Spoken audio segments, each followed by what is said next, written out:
Welcome back to another Adventure Box podcast day. Thank you so much for joining me. My name is Zach Edwards, and I'm the CEO of Historical Conquest. Yeah, these guys. Yeah.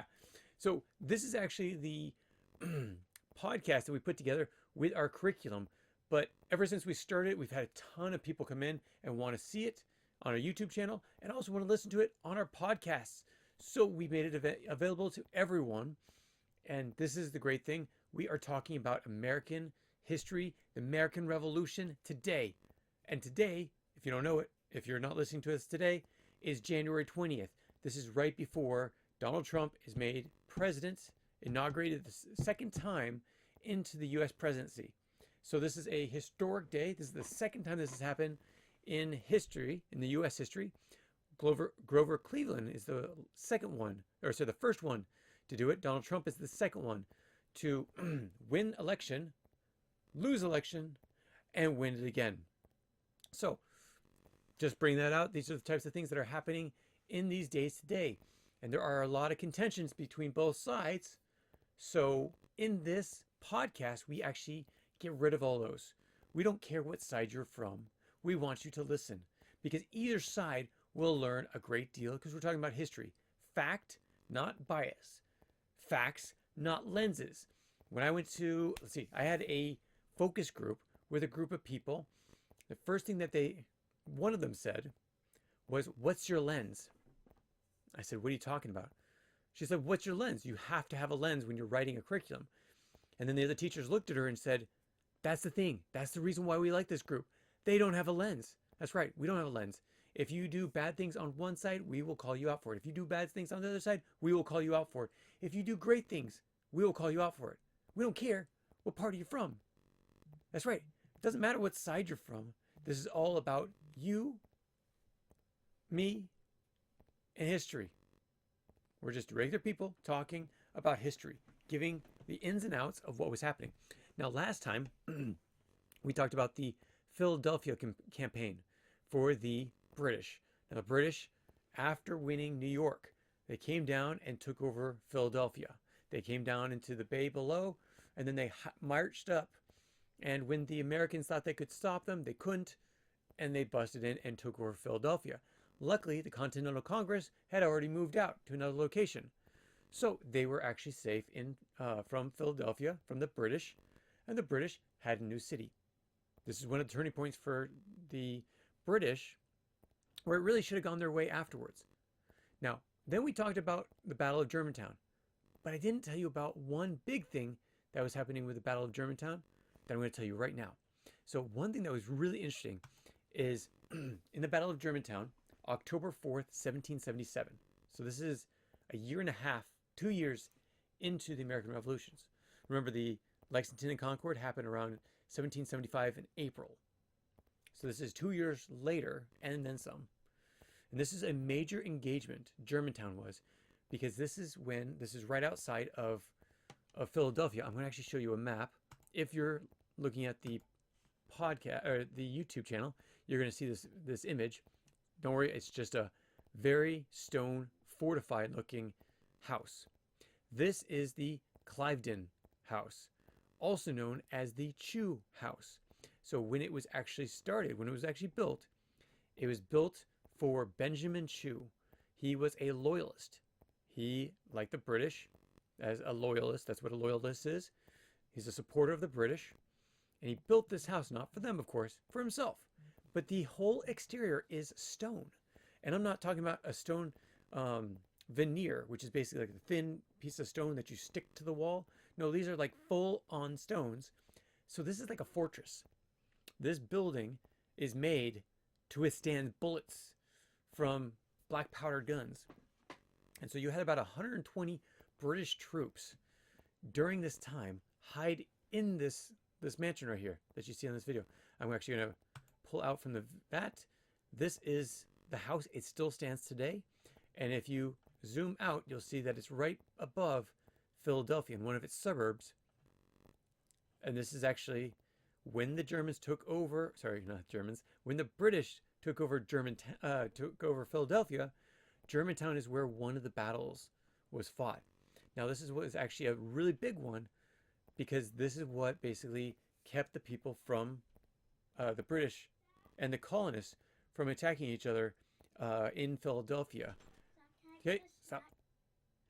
Sorry for that. That was my daughter. She needs to learn to knock. So I had to pause it because I knew she was coming down here. Okay. Anyways, so Germantown was so important because this is a point where the colonists were actually trying to take back Philadelphia, and they thought if we could take over this area, we can win. Well, when they came into Germantown, what they didn't know is in the Chew House, they had a full, not garrison, a full battalion of British soldiers. Again, 120 British soldiers, regiment. That's what it was. The 40th Regiment that was stationed inside. And so when they were walking by, when they were searching the area, they had a volley of bullets fly out of those windows and take out a lot of the colonists, the Continental Army. So I didn't mention this, but this is actually a really big point during the Battle of Germantown. Okay, so now let's go into what we're talking about today. Today we're going to be talking the Battle of Freeman's Farm. Now there's actually two battles, September 19th, and then a later battle as well. I think it's in October. We'll get there when we do. Okay, but starting off, September 19th, 1777. This is the start, the first engagement, the Battle of Saratoga. This is the National Park of Saratoga. So it's in this little area, and it's right outside of New York. See, it's around the border of New York and Vermont. What makes this significant is you actually had, remember that the British, the colonists were trying to take over Quebec and Montreal. They took Montreal, but they could not take Quebec. Why did they want to take it? Because they knew that it would be a staging area for British troops. So during this point, you had a group of British troops led by, and I'm not going to get his name correct exactly, but it was basically General Burgoyne. I think it's Burgoyne. So he came from Quebec City, and probably also Montreal, and then came down this river. This is the, I can't think of it offhand. This is the, what river are you? There we go. Huh. I cannot get that. Whatever river that is. Holy cow. This is Lake Champlain. And then this comes down into, there we go. Lake George. Oh, that's still the lake. Can't remember the actual river. Come on, there's a river that comes out of it, and it's called, oh well, we'll get to it. Well, anyways, so General Burgoyne comes down from the north, comes through Saratoga, and this is a major, major battle. Now, during this time, you have Burgoyne on the British side, and you have Horatio Gates. He is the leading official for the Continental Congress. You also have Benedict Arnold, who's just under him. So this is the next step down from Horatio Gates. Now, during the conflict, they actually worked fairly well together. But near the end of this battle, there's some knocking of heads of the two. They are not happy with each other. Why? You have to learn a little bit about Horatio Gates. Horatio Gates was a very cautious man. He fought with caution and a very defensive strategy. At the same time, Benedict Arnold was a hothead. He was proactive. He loved doing things that were like proactive and exploiting the weakness of other troops and other people. But he jumped at the gun when it came to doing things that he needed to do, or that Horatio Gates had already told him not to do. Benedict Arnold would fight him on it. So the conflict basically came from disagreements on their battle strategies. Benedict Arnold, if you remember his history, and we're not going to go into the future history because we'll talk about that when it happens. But at this point, he's like, you know what? I'm going to take this over. We're going to take this over. Let's go get him. And Horatio Gates said no. So before that actually happened, Horatio Gates actually stripped Arnold of his command. Arnold had no command of the troops. And he said, you're done. This is right before the battle. And so the word didn't get out to everyone. So Arnold was actually sent to his tent to wait out the battle. Well, Arnold had a different idea. Benedict Arnold decided that he was actually going to be part of it and he wasn't going to tell anyone. So he escapes detention inside his tent and he goes out to the field. Now his troops, again, do not know that he's been replaced. They are basically commandless. Horatio Gates is with his troops, does not know that Benedict Arnold is about to do this. So he attacks. What Benedict Arnold does is he rides out in front of his men and yells out, "Attack!" when they were not supposed to attack. They were supposed to be defensive because that's what Horatio Gates wanted them to do. But because of this, they come in and they attack the British Army and they win. The British Army actually retreats at this time. So thanks to Benedict Arnold. But the aftermath is not very happy with Benedict Arnold. And this actually leads to his downfall. What are some of the things that he does that happen? You have Benedict Arnold. His credit is diminished. He is no longer a reliable officer because they can't trust him. He jumped at the gun. He did something he wasn't supposed to. He went against orders. You can't trust someone like that. If you can't trust someone like that, you're not going to go to battle. They will keep you out. It's called subordination. You are going against the official who's over you. You're going against the command of your commanding officer. If George Washington had told Horatio Gates something and then Benedict Arnold went against it, he would be going against George Washington. If he served under George Washington and didn't trust him, Benedict Arnold would have done his own action and could have screwed up what George Washington was trying to do. So they had to take him out. So basically, they diminished him. They demoted him. What else happened? You had Arnold's outbursts. So Benedict Arnold was openly confronting officers at this point. So at this point, no one can trust him. Now, Arnold actually, again, remember, Gates is his commanding officer. Arnold went in front of everyone, in the public, his troops, and attacked Horatio Gates, calling him dishonest, a poor leader. Now that is actually sentenced to death.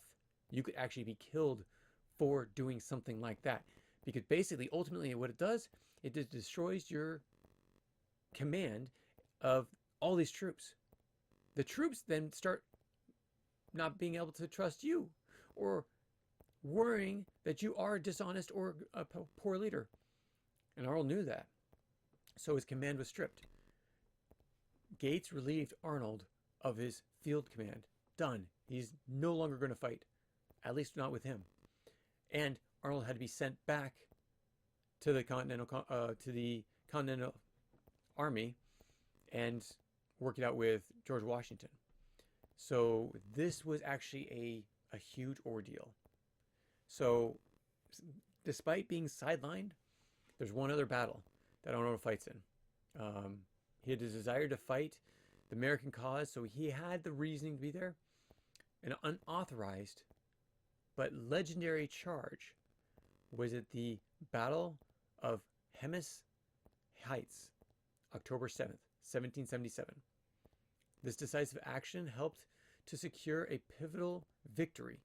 Even as he suffered a serious leg wound, the victory ultimately forced Burgoyne to surrender. Now, this is the second battle.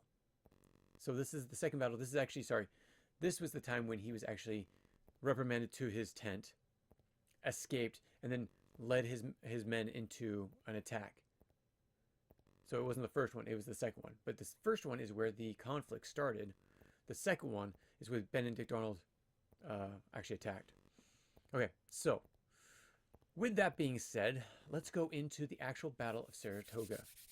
Now, this is the second battle of Freeman's Farm. This is October. This is the same time as Benedict Arnold. But we'll give you the rest of the story. I only gave you the Benedict Arnold story. So today we'll focus on that. Today we'll also focus on the hardship faced by Washington's army during the Winter of Valley Forge and how it transformed the Continental Army and the French involvement in all this. So we've already gone over the Battle of Germantown, which was actually a recap from the last podcast. We went over Benedict Arnold and what was happening with him. So you got a little bit of background of what was happening during the Battle of Saratoga between the first battle in September 19th and the second battle of Freeman's Farm, October 7th. Okay, so let's go into the second battle. Let's talk about this. British strategy. The British general, George Burgoyne, planned to cut off New England from the rest of the colonies by advancing south from Canada, like we were talking about. However, his forces were slowed down by the terrain that was there. They had mud, they had swamps, they had all these different things, mostly because they were in a flood area.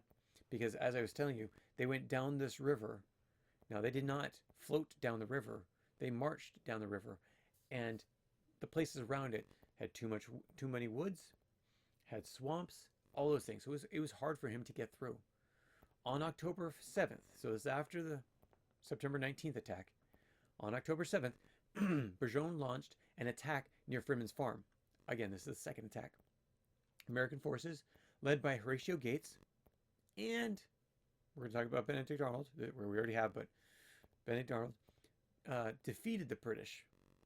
Arnold betrayed Horatio Gates, but played a crucial role in a counterattack which broke the British lines and allowed the Continental Army to win. The outcome was General Burgoyne, his army surrendered. The forces surrendered, gave up everything, October 17th, 1777.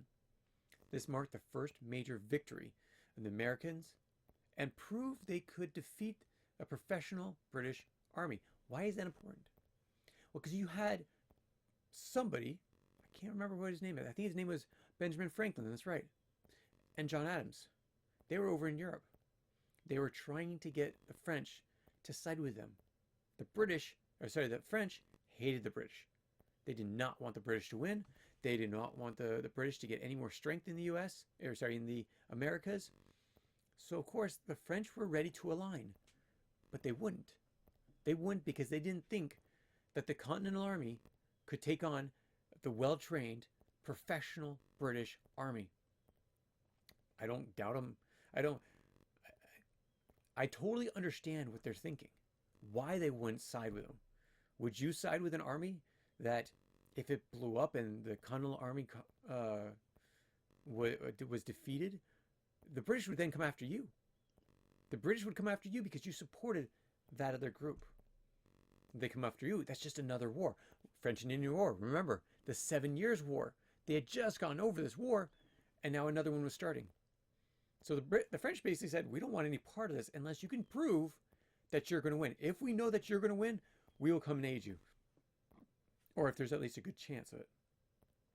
And so, at the Battle of Saratoga, the reason why it was so important, because they won. And it was not that this huge battle. It was just a decisive battle. And decisive because when the French saw it, they saw that they could take on Burgoyne, the British officer with a lot of troops, and the Continental Army could fight them and defeat them. The French decided to come in. They decided to align with the Continental Army. Here's another thing to think about. Okay, Benedict Arnold. Who was he? Okay, he was a great patriot. He took over Ticonderoga, helped take it over. He helped in the fight, even though they lost, the fight for Quebec City. He fought on a bunch of other major but smaller battles. And what you're going to find out later on is that he turned sides. Because of his decisive action, even though it was against the command of Horatio Gates, he wins that battle, allowing the French to see, we need to side up with this group. But what he does, he benefits the Continental Army, and then he changes sides to the British. Horatio Gates becomes a traitor later on. We'll go over that and how it happened, why it happened later on. But this just gives you a little bit more insight into Benedict Arnold. So people can actually tell you, don't be a Benedict Arnold. It means don't be a traitor. Don't be a traitor to your cause. Now, let me just say this. Why would France decide to side with the colonists? First off, France wanted revenge. They wanted revenge for losing the 7 Years' War and saw it as an opportunity to weaken the British. If you weaken the British, there's a chance that you can come back and take over again. Here's another one. The French leaders, King Louis the 16th, and Foreign Minister Vergennes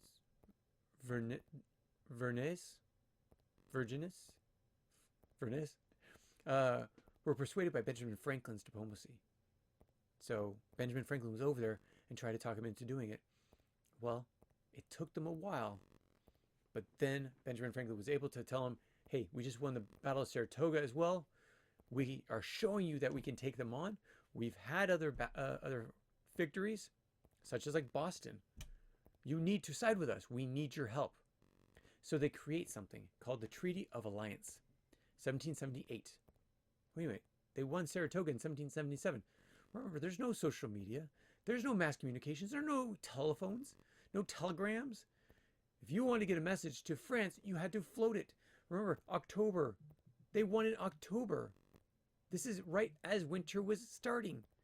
Because winter was starting, they couldn't just float over. Because when the winter starts, the Atlantic Ocean becomes treacherous. What sank the Titanic?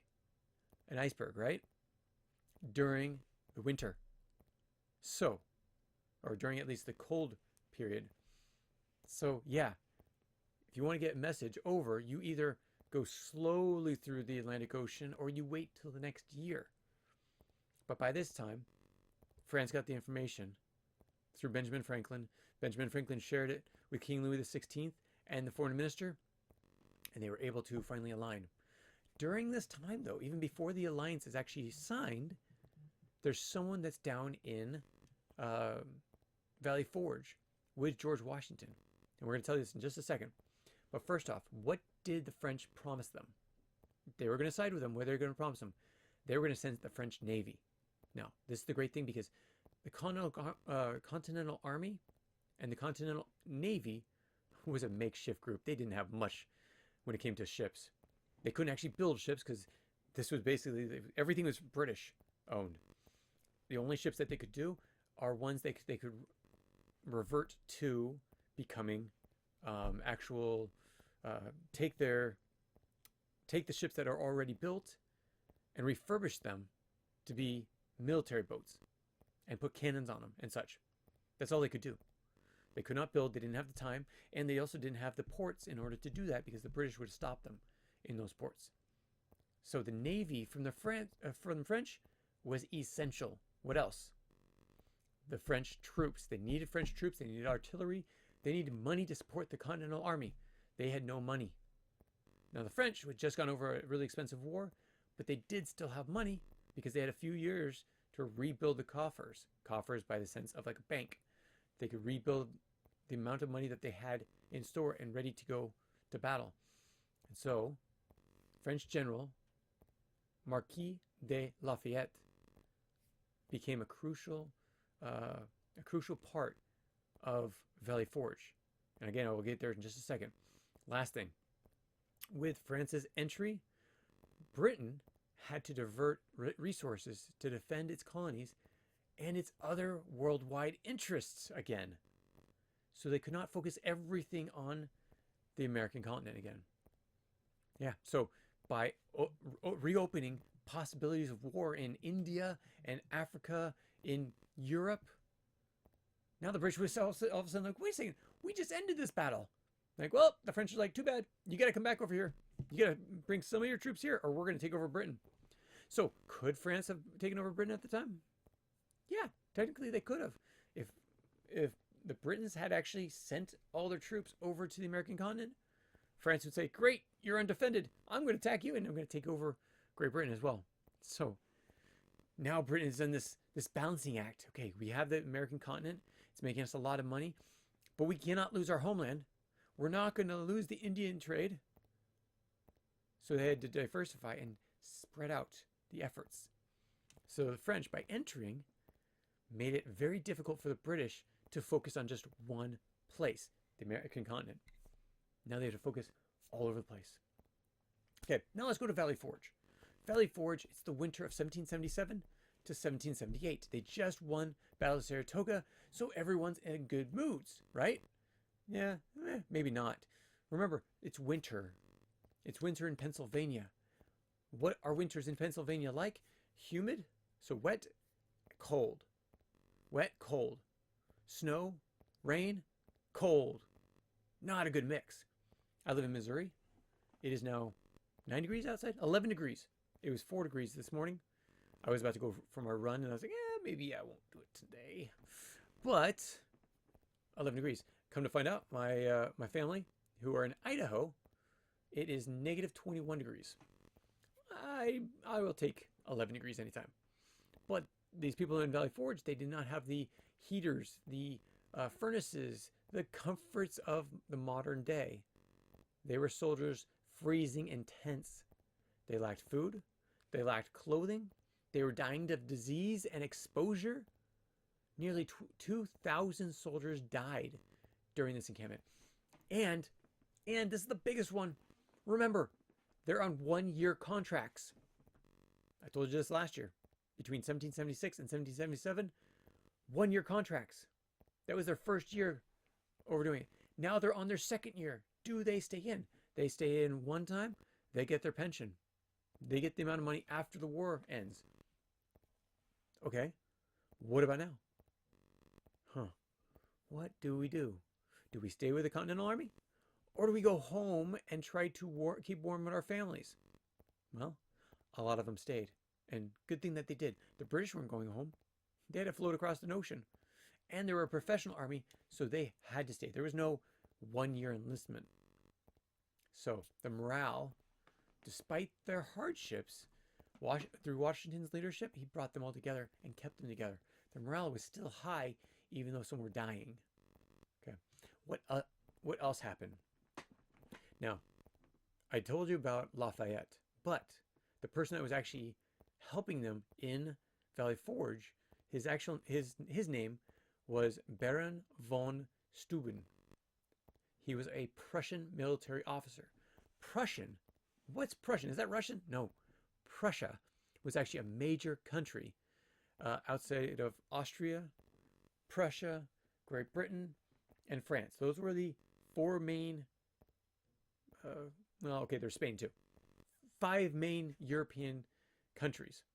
Russia was just gathering strength at the time. So that would be 6. Prussia was one of the strongest ones. So Baron von Steuben arrived in Valley Forge at this time. Basically around the same time that he found out that the Battle of Saratoga was won. And the French were potentially going to be joining up. So von Steuben, he gave them the manuals on military training and became the foundation of the American military practices. So he actually designed, as a Prussian, he designed the training to actually get the Continental Army where they were supposed to be at this time. Remember, they're still a ragtag group of men with fairly little training, like official training, and they've been battling for over a year. So him coming in and helping at Valley Forge was immense, because again, these people were dying. The others were being overly exposed to the winter. They were freezing. Their clothes weren't that good. It was thanks to France that they would actually get more new clothes, more food, more pay. So by the spring of 1778, the Continental Army was literally, finally, an army. It emerged stronger, more organized, and ready to take on the British. They weren't really before that. So, I got some things to think about. Here's some takeaways of what we've been talking about. Okay, 4. I'm going to do 4 because I'm going to add one that's not on my list. So, you are told to obey an order. Now, there's a conflict there because you might be a better military leader, but your commanding officer said something, and you don't know what their whole plan is. Here's the thing. Benedict Arnold, he didn't know what Horatio Gates' full plan was, but he knew what would win. So, did he do good? Or did he not? I'm going to leave that up to you. That is your that's one of 2 interactive questions I want you to think about and answer. Talk to your parents about that. I'm going to tell you that because think of it. Your commanding officer at home are your parents, right? They're going to tell you something. Now, one thing that might be different between like Horatio Gates and Benedict Arnold, they had a lot of the same experiences, and they were fairly close in age. The difference between your parents and you, they're a lot older. They've experienced a whole lot more. There might be reasons you do not know as to why they're telling you that, but actually might help you in the future. Okay, so let's takeaway number 1. Takeaway number 2, the Battle of Saratoga was the turning point of the American Revolution, right? They won the Battle of Saratoga. France was convinced to start entering the war and to start fighting on the colonist side, not the British, the colonist side. Now, the second one, French assistance. What did they give them? They gave them troops. They gave them supplies. They gave them naval power. And then they also strengthened the American cause. Now, one thing, again, that's not in my notes, but again, we talked about it, is because they did what they did, the British could not send all their troops over. They had to keep Europe safe. They had to keep India safe. And they had to keep Africa safe from attacks from the British. They knew this. So it spread out the strength of the British so they could not focus completely on the American Revolution, which is actually one of the biggest reasons why the continent was won, why the Continental Congress won, why George Washington won, why the American Revolution was won by the Americans. Last one, the winter at Valley Forge. It was horrible. People were dying, but the morale was up. How is that? Because of the great leadership of 2 people, George Washington and Baron von Steuben, an American officer who became president later on, and Baron von Steuben, who was a Prussian, did not have a hat in this race. He could have stayed in Prussia and been just fine with whatever the outcome came, but he also did not like the British at the time. So he did not want the British to become stronger, so he put support, just like the French did, and the Prussians won out because it weakened the British. As one of the major powers, the Prussians did not want the British to become more powerful, which they would have if they had another continent. So comes the second interactive question.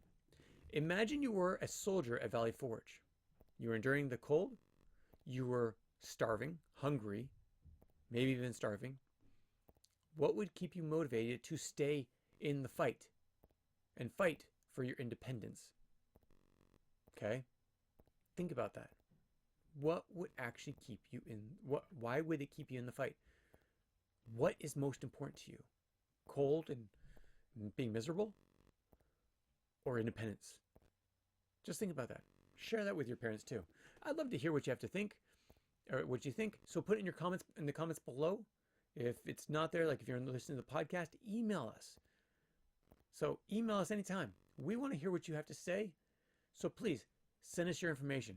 Love to hear it. Thank you so much for joining us, and have a great day. Remember, this is Inauguration Day, so let's pray that the next presidency comes in and things get better.